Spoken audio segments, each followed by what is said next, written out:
Have you ever felt like you have great ideas in English, but when you say them out loud, they just don't connect? Well, there's a secret to fixing that, and it's surprisingly simple. Today, we're going to dive into what are called discourse markers. These are small, but trust me, incredibly powerful words that link your thoughts together, making you sound way more organized and professional. So let's get right into it. Here's what we've got lined up. First, we're going to listen in on a quick conversation to see these words in the real world. Then, we'll break down what they are and build your very own professional toolkit. After that, we'll put it all into practice with some examples and finish up with the key takeaways you can use right away. Let's jump in. Okay, so to kick things off, let's just drop into a quick meeting. As you listen to these two colleagues talk about a report, really pay attention to the highlighted words. Ask yourself, what job are they doing? How are they helping to guide the conversation? Our team finished the preliminary report yesterday. However, the manager asked us to include more data before the presentation. I see. In addition, he wants us to compare our performance with last year's results to show our growth. That makes sense. For instance, the industry changed a lot in 2024, and we need to show how we adapted. Exactly. As a result, our strategy needs a significant update for the next quarter. Agreed. Firstly, let's gather the new data. Then we can focus on the design. So, did you catch that? Did you see what those little words were doing? Words like however and firstly. They acted like signposts on a highway. They made the whole conversation flow logically, instead of just sounding like a random list of sentences. They guide the listener, and that is what makes the whole thing sound so much more professional. Okay, so we've seen them in action. Now let's get a really clear definition. What exactly are these discourse markers, and why are they so incredibly important for clear communication? You know, the best way to think about these is to picture them as bridges. A discourse marker literally builds a bridge from one idea to the next, creating a nice, smooth path for your listener to follow. It tells them how your sentences are related. Are you adding something? Are you contrasting two things? Or are you explaining a result? These words do all that heavy lifting. All right, time to build your toolkit.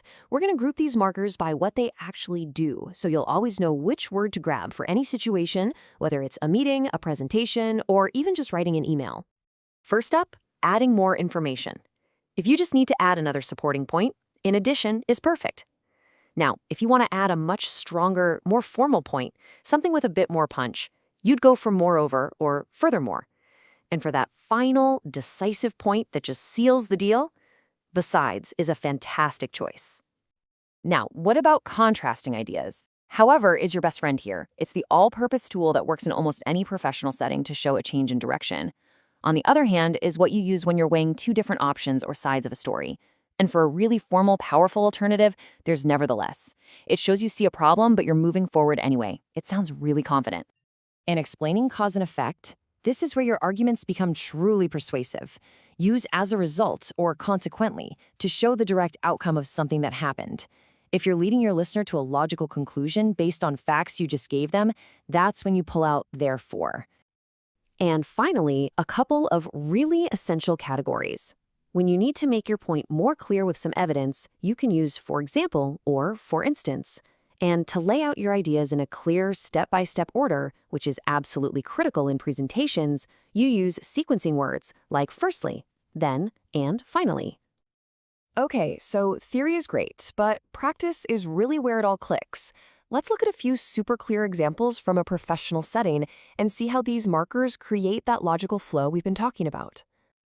This is a perfect example of cause and effect. What was the cause? The algorithm improved accuracy. What was the effect? Customer engagement went up.